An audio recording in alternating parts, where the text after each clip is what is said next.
I think it's safe to say that Valorant is having a bit of a coming out party right now. I mean, new agent, new game, new map, and its first big tournament won by the likes of Skadoodle and Brax. But this is far from a perfect game.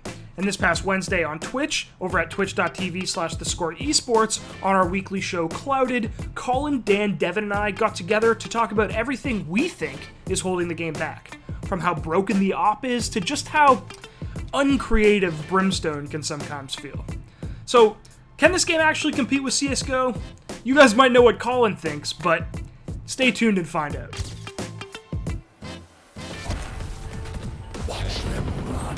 Yeah, push mid, push that mid. Yeah. Don't pick. Door room. Yeah, side clear. Be gone. One more was there. Fighting cat. Devin.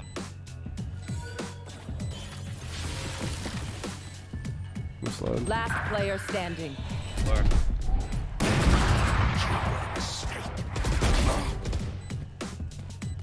One enemy remaining. Let's fucking go. Let's go. Look, it's cool. I mean, aside from a few of those, they kind of gave them the 1v1s. That's true. True. To be honest with you, like the two guys Heaven, is that what that's called on Ascent? Heaven? Yeah, Heaven. The two guys Heaven, I mean, they made a good play with the flash, and the one guy peeked. I wish the guy on the other side had peeked as well. Swag would have been dead, but I mean, yeah, it's awesome. It's just there's only one guy left. Come on, guys, don't give him the jewel. Yeah, Swag. It's swag. Sure. This guy's gonna frag out on you. He's just gonna kill you. It's also like that really did resemble so much a like CS 1v5 basically, like not necessarily in that like, you know, they were lining up for 1v1s or whatever, but in terms of like, there's not really much ability usage in like an interesting way in that 1v5. There's like the flash and that's about it, you know?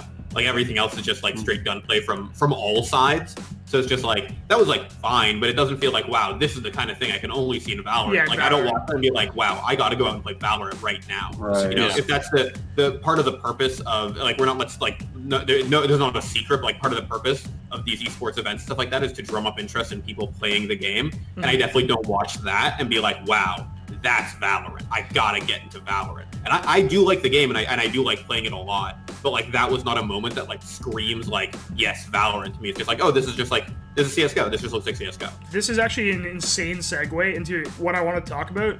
It's a little clip from Shroud where he talks about the utility in Valorant and the kind of skill cap on the game. The thing is, this game is the skill ceiling and the potential is a lot lower than a game like Counter-Strike, right? So AZK, Brax, Skadoodle, right? Legends, insane, but they're capped. They're capped, right? So everybody else is going to be on their level, and they're going to have to use their brain to figure out how to beat them. In Counter-Strike, it's not so much like that. The cap, there's a cap, of course, but the cap is so high up there that sometimes you don't even need a brain. You could just be fucking insane. Doesn't work like that in this game. Why do you think the cap's lower on this game? This game is trying to reach people that don't play FPS. A lot of people that have been playing Valorant never touched a first-person shooter in their lives, but Valorant allows them to.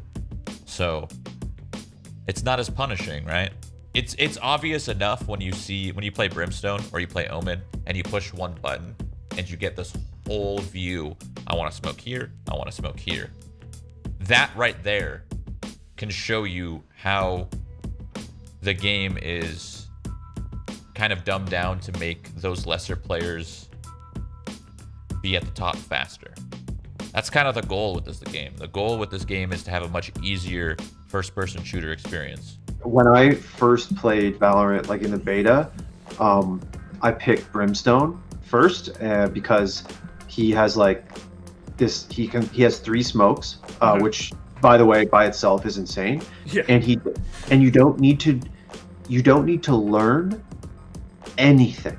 You don't need to learn one thing. No lineup, no timing, nothing. You just look at a map and you're like, here. It's so crazy to me. It feels dishonest You know, if I can use that word. We talked about this. We talked about this a lot when they started showing off the agents and stuff in the office, and we were like, "Wow, so many of these abilities are, you know, CS:GO shortcut, right? Like, Right. oh, Jet can boost herself. Oh, he just Brimstone automatically puts a smoke where you want it to be, right? Like, so many of these abilities are just like, here is the quote-unquote like macro shortcut to do a thing in CS by yourself without too much effort. Yeah. And I definitely agree with Shroud that that's on purpose. I 100% agree that Riot did this on purpose to like attract newcomers to the game.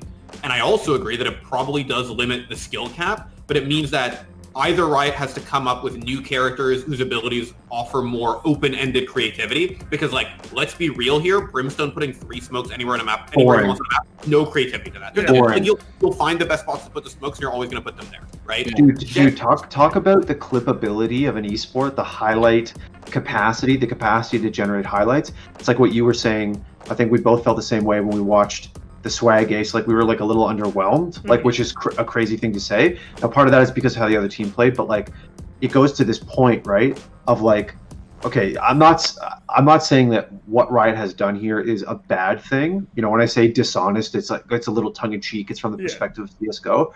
I do think that what they're doing is targeted towards a specific audience, as Shroud said, and that's a good thing. But like, we want to be able to have iconic moments in this esport when it gets going. You want theScore esports to be making videos about your versions of the burning defuse, the Olaf boost, the jumping up, inhuman reactions. And if we keep pumping out characters who just put 3 smokes down at the click of a button, you are taking away some of the tools for the greatest players in the world to create those moments. There are still the characters that have these creative abilities. Omen, I think, is like a really creative, interesting character who allows you to do cool things that aren't just like shortcuts, basically. Yeah. Like, I think that's like more interesting. I think that Sova at least offers something that isn't in CS:GO and does require like lineups. Like, I only play Sova because I learned my arrow lineups, and I will do those things. And it's like, there is a like element of like, okay, I have learned a skill, I am executing on that skill, I'm helping my team with that. Like, those kinds of things are more interesting and offer more creativity. And I think it's either you make more characters that allow that, or you kind of tone down the effectiveness of those ones that just sort of shortcut. I don't know, right? Clearly Riot is doing this on purpose, and I think it's working. As somebody, me personally, I'm not, I don't play a lot of CSGO. I'm not good at CSGO. Yeah. I don't think I'm good at Valorant either, but I feel better playing Valorant, if that makes any sense, right? Like, I feel like I'm accomplishing more, and I do think that's working. The reason I bring this up, and the reason I wanted to show the Shroud clip, is there was something that went on the weekend that actually, as a big fan of the game, made me kind of hold my breath a little bit. The first is that at the highest level, this game became like an op fest. Like, you saw teams buying triple op, and this is not the mobile op like in CS:GO where you watch people do creative things, crazy shit, and they're able to use the utility in creative ways, use the fact that the op is mobile in creative ways, and that's where you get those insane highlights. But in Valorant, the op is not mobile. The utility is, like you're saying, much more straightforward, lacks a little bit of creativity. So at the highest level, we watched some of the best players so far in the game more or less hold angles with ops. Like, just straight up hold angles and make it very difficult to walk onto a site without getting opped. Yeah. There wasn't the same punish. There wasn't the same like, I don't care, I can just I'm better than you, I'll beat you. Like, once the teams were able to get their economy into a place where they could have multiple ops, it was very difficult to come back. Even though there's obviously a risk associated with buying a 4,500 credit gun. But like I'm saying, I don't think the problem is the op itself. I think it's the lack of utility and lack of answers to an op holding an angle. Because I just think it's a problem with there's not enough utility. There needs to be more utility in the game to be able to take more map control aggressively on attacker side. Because I'm telling you right now, at the highest level, the majority of the maps feel defense sided. Because the second a team starts opping, it's super hard to play around. If you think about in Counter-Strike, people have a team in Counter-Strike has 10 flashes, 5 smokes. So in this game, you have 2, maybe 3, maybe 4 flashes, and you have 3, maybe 4, maybe 5 smokes for the entire round. So the problem is there's not enough utility right now to counter operas. Like the utility is a great example because there just has to be an element of sandbox to it. There has to be. Yeah. It can't be so linear, right? So like in CSGO, it's just the incredible utility use comes with the freedom, right? So let's say you get rid of certain skyboxes or whatever, and it's just like, okay, you start in the spawn, you have access to smokes.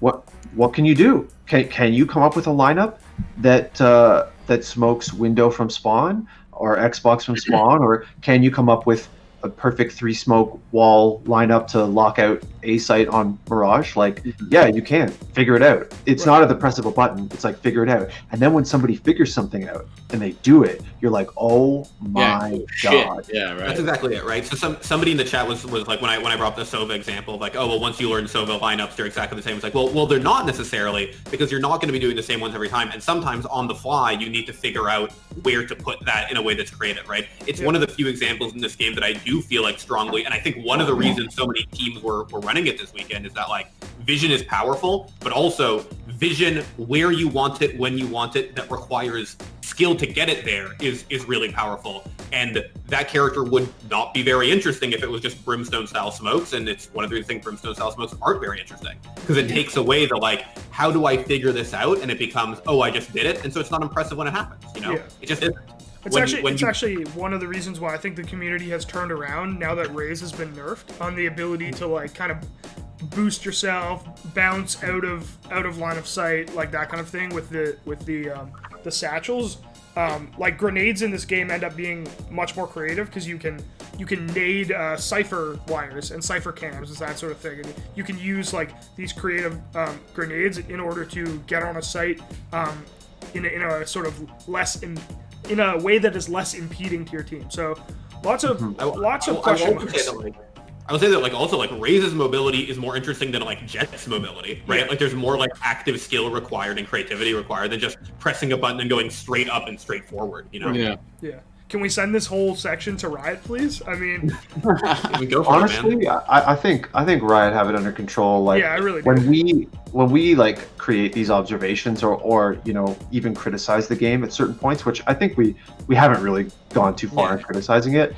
I mean, it's with the understanding that Riot has a plan that they're working towards, and the Valorant flower has not yet bloomed, right? Sure, yeah. It's gonna, in a couple years, if we're still sitting here going, oh, Brimstone's boring, there's no good highlights, that's a problem. Yeah, that's a problem. I'm okay to I'm okay to let the game develop. I have my thoughts on it, but I'm okay to let it chill. And I think that like Riot's also already shown again with certain characters they have in there that there are like competing philosophies of design. Like I said, yeah, I'm open and I do, like I said, I'm having fun playing it, right? As the person who sucks at first-person shooters, I'm having fun playing Valorant. The game is more for me, and I like that, you know? But we are talking about its like future potential in esport or whatever, at which point like let Riot figure it out for a couple more months before we make any hard calls. 2 years from now, Devin's gonna be sitting in his rocking chair with his blanket going, Brimstone's boring. That's what it's a problem. Well, no, Devin's gonna sit in his rocking chair going, Brimstone, smashing the chair. Like, I don't think even Grandma Devin is free of rage. It's free Pretty of much. rage. I'll be on my third desk by that point, you know? Yeah. As many people in the chat have pointed out, we have sound, but Devin does not have hair. Yeah, the hair and egg. Yeah, we've signed an egg here at theScore esports. Also, notably, an 80-year-old egg who wears a blanket around his shoulders and sits on a wooden chair while he works all day. I'm fucking cold, you know? I don't know what you want me to say. You can literally turn off your air conditioning.